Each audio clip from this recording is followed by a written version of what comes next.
বিএনপির ঘাঁটিতে এবার থাবা দিবেন জামাত। মিজানুর রহমান আজহারি, আহমদুল্লাহ সহ বাংলাদেশের যারা মানে নির্যাতিত আলেম ওলামা আছেন, যেমন এনসিপি জাতীয় নাগরিক পার্টি দিচ্ছে একের পর এক চমক। হ্যাঁ, এনসিপি দিচ্ছে একের পর এক চমক। তো এই কনসেপ্টটি তারাই কিন্তু প্রথম নিয়ে আসলো। তো আবার নতুন করে এনসিপি নতুন আরেকটি চমক নিয়ে আসলো এবং সেইটি আগের সেই চমকের চাইতে অনেক বেশি বড় বলে আমি মনে করছি। দর্শক, জনগণের জন্য স্বস্তির খবর, সুখবর, জনগণের জন্য আনন্দের খবর, একটু সেলিব্রেশনের খবর। যদি কোনো ভালো কাজ করে ইটস গুড, এটাকে আমরা অ্যাপ্রিশিয়েট করবো ডেফিনেটলি। এই যে জুতা দিয়ে মানাটা ভাই, যারা বলতেছে আয়শা এই যে মিডিয়ার সামনে এইটা ঠিক না, আইনকে হাতে তুলে নেওয়া ঠিক হয় নাই, ওরাও কিন্তু জানেন মনে মনে খুশি। বন্ধু বান্ধব যখন চা খাইতে আড্ডা মারতে বসে তখন কিন্তু বলে যে একদম জায়গা মতো দিচ্ছে, ঠিক করছে। মানে বাংলাদেশের পুরো যে আপনার রাজনৈতিক পরিস্থিতি আছে এবং বাংলাদেশের যে অবস্থা সব পাল্টে দিবে। যুগান্তকারী ডিসিশন দিচ্ছেন প্রফেসর ডক্টর মোহাম্মদ ইউনূস একটা আইন পাশ করতে যাচ্ছেন। সেটা হলো বল্লার চাকে আপনি ঢিল মারবেন আর আপনি মৌমাছির কামড় খাবেন না, এটা কি সম্ভব? মাথা ঠান্ডা রাখতে হবে, মাস্টার প্ল্যান করতে হবে, খেলতে হবে সময় মতো, টাইম আছে, তাড়াহুড়ার কিছু নাই, একটু সময় নিয়েই ঘটনা ঘটায়। ইশাক ভাইয়ের কাছে আমার আহ্বান, আপনি আমার দেশ পত্রিকাকে ফালতু বলছেন, আপনার কাছে আহ্বান যে বাংলাদেশের ফালতু না এরকম একটি আপনার প্রিয় পত্রিকার নামটি জাতির কাছে জানিয়ে দিন। প্রিয় ভাই, আপনি আমার দেশকে ফালতু বলতে গিয়ে নিজে ফালতুতে রূপান্তরিত হচ্ছেন। আসসালামু আলাইকুম প্রিয় দর্শক, বর্তমান সময়ের রাজনৈতিক প্রেক্ষাপট বা পরিস্থিতির উপর বিশ্লেষণ করে আপনাদের সামনে কিছু গুরুত্বপূর্ণ ভিডিও ফুটেজ নিয়ে হাজির হয়েছি।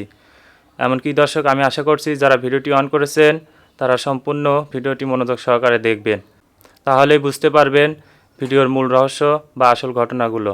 তো প্রিয় দর্শক, আমি আর বেশি কথা বাড়াতে চাই না, চলুন দেখে আসি আজকের সেই কাঙ্ক্ষিত ভিডিওগুলো। তবে তার আগে বলি, যারা এখনও চ্যানেলটি সাবস্ক্রাইব করেননি তারা চ্যানেলটি সাবস্ক্রাইব করে পাশে থাকা বেল আইকনটি বাজিয়ে দেবেন, আর যারা ইতিমধ্যে সাবস্ক্রাইব করে রেখেছেন তাদেরকে অসংখ্য ধন্যবাদ। তো চলুন দর্শক, একটা লাইক দিয়ে আমরা ধারাবাহিকভাবে সকল ভিডিওর বিস্তারিত আলোচনা দেখে আসি। বিএনপির ঘাঁটিতে এবার থাবা দিবেন জামাত, এই নামে হেডলাইন করছে বিভিন্ন মিডিয়াতে, এবং বড় বড় মিডিয়াতে যে মিডিয়াগুলো সাধারণত জামাতকে নিয়ে এত হেডলাইন করেন না, কিন্তু আজকে কয়েকদিন যাবত দেখতে পাচ্ছি যে বিভিন্ন জায়গায় জামাত নিয়ে একটি গুঞ্জন চলছে যে আগামী নির্বাচনে জামাতই কি বিজয়ী হবে নাকি আগামী নির্বাচন জামাত সরকার গঠন করবে, এই নিয়ে চলছে আলোচনা। স্পেশালি বিএনপির ঘাঁটি যেগুলাতে ছিল আগে, সেই জায়গাগুলোতে নাকি এবার জামাত খুবই হাড্ডাহাড্ডি লড়াই করবে বলে অনেকে মনে করছেন। আর জাতীয় পার্টির ঘাঁটি নামক পরিচিত বৃহত্তম রংপুরে প্রায় 35টি আসনে দাবিয়ে বেড়াচ্ছে জামাত প্রার্থীরা। সেখানে জাতীয় পার্টির ওই জায়গাগুলা দখলে নেওয়ার জন্য জামাত নাকি সর্বোচ্চ চেষ্টা করে যাচ্ছেন। এখানে জামাতের আমির ডাক্তার শফিকুর রহমান যাবেন আগামী 4 জুলাই, সেখানে একটি বৃহত্তম মহাসমাবেশ হবে রংপুরে। আর সেই রংপুরে প্রার্থী হতে যাচ্ছে 14 বছর যিনি কারাগারে ছিলেন জামাতের কেন্দ্রীয় নেতা এটিএম আজহারুল ইসলাম, উনাকে রংপুর থেকে প্রার্থী দেওয়া হয়েছে। তাই রংপুরে বিভিন্ন জায়গা থেকে শোনা যাচ্ছে যে রংপুরের মাঝে জাতীয় পার্টির অস্তিত্ব যেহেতু বিলীন, এখন সেখানে বিএনপির তেমন কোনো প্রভাব বা তেমন কোনো সিট আগেও ছিল না, সেই কারণে জামাতই আশা করছে মেজরিটি আসন রংপুর বিভাগ থেকে পাবে। প্রিয় দর্শক, বরিশালের দিকে আমরা যতটুকু জানি বিএনপি শক্তিশালী অবস্থায় আছে। চট্টগ্রাম, কক্সেস বাজার, কুমিল্লা সহ বিভিন্ন জায়গায় জামাত কিছু কিছু আসন দখল করবে বলে অনেকেই মনে করছে। সিলেটেও বেশ কয়েকটি আসন নিয়ে আলোচনা আছে, সেই আসনগুলা বিএনপির পাশাপাশি হাড্ডাহাড্ডি লড়াই করবে জামাত, এবং সেখান থেকেও বেশ কিছু আসন পেতে পারেন জামাত। আর উত্তরবঙ্গ রাজশাহী বিভাগ নিয়ে কথা আসছে, রাজশাহী বিভাগ নাকি এখন 50-50 জামাত এবং বিএনপি। জামাতের একক প্রার্থী আর বিএনপির আছে একাধিক প্রার্থী, সেই কারণে জামাতের প্রার্থীদের পুয়া ভারত হতে পারে এবারে নির্বাচনে। বিএনপির ভিতরে কোন্দলের কারণে অনেক বিএনপি নেতারা হতে পারেন স্বতন্ত্র প্রার্থী। এক একটি আসনে বিএনপির আছে 3 থেকে 10 জন পর্যন্ত প্রার্থী। সারা বাংলাদেশের 300 আসনে বিএনপির আছে 1000-ও বেশি প্রার্থী, সেই কারণে বিএনপির জন্য কঠিন হবে কাকে প্রার্থী দিবে আর কাকে বাদ দিবে। কেন্দ্রীয় বহু নেতারা বিভিন্ন বদনামে ছড়িয়ে পড়েছেন। আওয়ামী লীগের অর্থ কুড়ি নিয়ে তারা নিজেদের ব্যবসা বাণিজ্যের রমরমা অবস্থায় আছেন 5ই আগস্টের পর থেকে, সেই কারণে অনেক কেন্দ্রীয় নেতারা মানে বরাডুবি হবে তাদেরকে প্রার্থী দিলে বিএনপি। এখন কেন্দ্রীয় নেতাদেরকে বাদ দিয়ে কাকে প্রার্থী দিবে সেই জায়গায় কেন্দ্রীয় নেতার ছেলেকে না ওয়াইফকে, এতেও বরাডুবি হবে, কারণ বাপ চুরি করেছে আর ছেলে কি করবে সেটা জনগণকে আর বোঝাতে পারবে না বিএনপি। এখন জামাতের সাথে যদি এনসিপি চলে আসে তাহলে নাকি এখানে বিএনপির জন্য 100-র বেশি আসন পাওয়া কঠিন হবে বিশ্লেষকরা মনে করছেন। বিভিন্ন বিশ্লেষণ এবং বিভিন্ন টিভি, বিভিন্ন পত্র পত্রিকার নিউজগুলা নিয়ে আজকে আমি কথা বলছি। প্রিয় দর্শক, এর আগে আমি বারবারই কথা বলতাম যে বিএনপি সরকার গঠন করবে, জামাত হবে 100+ আসন নিয়ে বিরোধী দলীয় নেতা।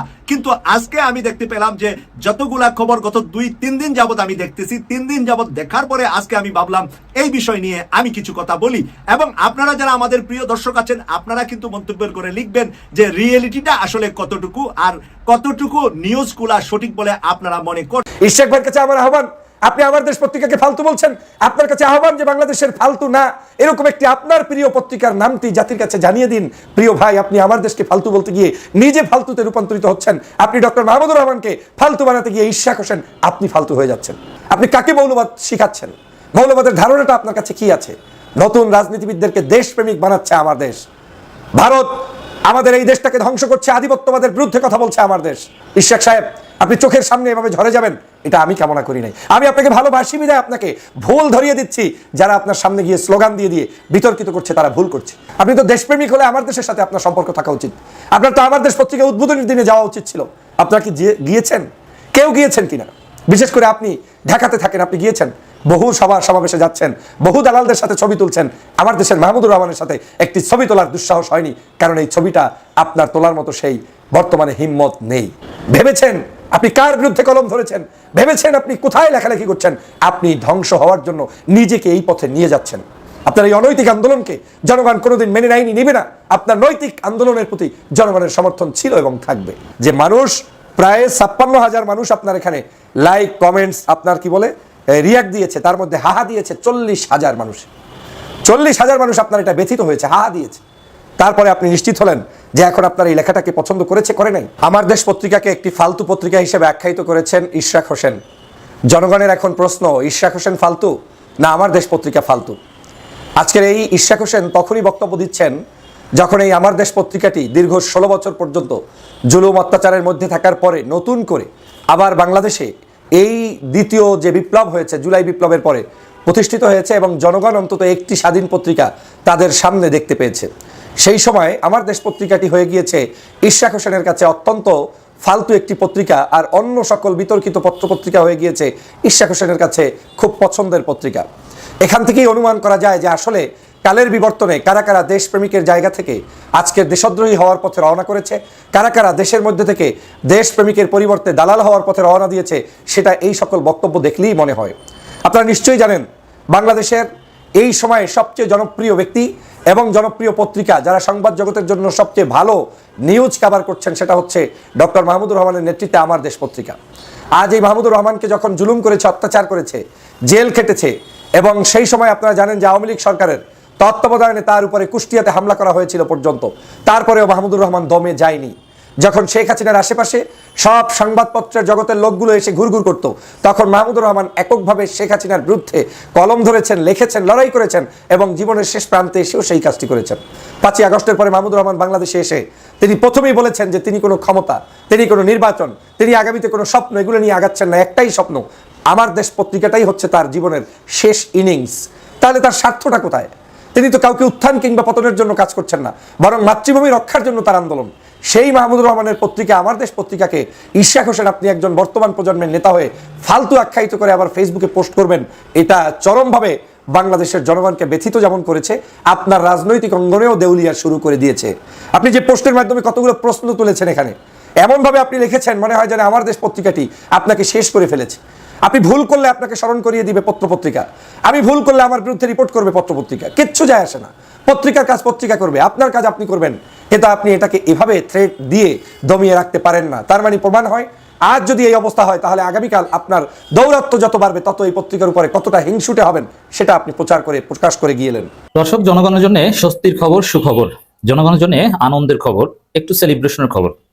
যে আপনারা জানেন সাবেক সিইসি নুরুল হুদাকে জনগণ উত্তম মাধ্যম দিয়ে পুলিশে দিয়েছে।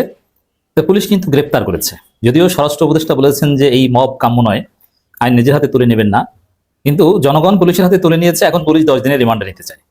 এরই মধ্যে খবর বেরিয়েছিল যে আরেক সাবেক সিইসি হাবিবুল আউয়াল, তিনিও নাকি গ্রেপ্তার হয়েছেন, যদি স্বরাষ্ট্র উপদেষ্টা বলছেন যে না, এই খবর ঠিক নয়। যদিও সহজেই অনুমেয় যে জনরোষের শিকার হচ্ছে। দেখেন এই কথাটা একটু ক্লারিফাই করে নিই। নুরুল হুদার ক্ষেত্রে যেটা ঘটেছে এটাকে কেউ মব বলবেন না, আর মব বললে ওই মবকে আমরা গ্লোরিফাই করবো। এটা বিপ্লব, এটা বিপ্লবের পার্ট। এভাবে হাসিনা পতন হয়েছিল, ফেসিবাদের পতন হয়েছিল। এটাকে বলা যায় জনরোষ। মব এবং জনরোষ এক নয়। এই দুষ্কৃতিকারীদের এভাবে জনগণ ধরবে, জুতার মালা পরাবে, ডিম মারবে, এটা জনরোষ। তা জনরোষকে কারা মব বলে এদেরকে কিন্তু আমরা চিনে রাখছি, এদেরকে চিহ্নিত করছি। এরা সফট আওয়ামী লীগের, এদের মধ্যে আওয়ামী প্রেম রয়েছে। অতএব জনরোষ এবং মব এক নয়। নুরুল হুদার ক্ষেত্রে যেটা ঘটেছে সেটা জনরোষ, মব নয়। আর মব বললে ওটা বিপ্লবের পার্ট। ওই মব আমরা হাসিনার বিরুদ্ধে ঘটিয়েছি, ওই মব আমরা হাসিনার মন্ত্রীদের বিরুদ্ধে ঘটিয়েছি, পুলিশের বিরুদ্ধে ঘটিয়েছি জুলাই আগস্টে। তো এইসব ফাজলামি কথা জনগণকে শিখাবেন না। এবং সরকারও এইসব শব্দ প্রয়োগের ক্ষেত্রে সরকারের দায়িত্বশীল ব্যক্তিদেরও সচেতন হওয়া উচিত। মব এই শব্দটাই এখানে প্রাসঙ্গিক নয়। সরকার বলবে যে জনরোষে পড়েছে, যদিও এই জনরোষ থেকে কোনো অপরাধীকে বাঁচানো এটাও সরকারের দায়িত্ব। সরকারের কাজ হচ্ছে আইনের শাসন নিশ্চিত করা। কিন্তু জনরোষের কোনো অপরাধীর ক্ষেত্রে জনরোষ হোক এটাও সরকার হতে দিবে না, রাইট? কিন্তু মব বলেন কেন? আপনি বলেন জনরোষ, যে জনরোষ আমরা হতে দিবেন না, ওই জনরোষ ভাই আপনারা কইরেন না, আমাদেরকে খবর দিন, এটা বলেন। কিন্তু আপনি মব বলছেন কেন?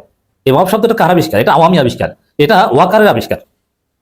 দর্শক, এখন কাজী হাবিবুল আউয়াল গ্রেপ্তার না হলেও গ্রেপ্তার হবেন, এটা আমরা বুঝি। আর হাবিবুল আউয়াল বা অন্যান্য যারা আছে প্রায় সিইসি সহ সাবেক প্রায় কমপক্ষে 12 জন, কয়েকজন মারা গেছেন এবং দেশ ছেড়েছেন তা বাদে, এদেরকে জনগণ খুঁজছে। জনগণ পেলে এরকম জয় বাংলা করে দিবে, তারপরে পুলিশ ঠিকই 10 দিনের রিমান্ড চাইবে, যেটা নুরুল হুদার ক্ষেত্রে ঘটেছে। আরেকটা খবর যে ইসলামী ব্যাংকের সাবেক এমডি মনিরুল মাওলাকে গ্রেপ্তার করা হয়েছে। এই ঘটনাগুলো রাজনীতিতে তাৎপর্যপূর্ণ এবং জনগণের জন্য স্বস্তির খবর। মনিরুল মাওলা ভয়ঙ্কর অপরাধী।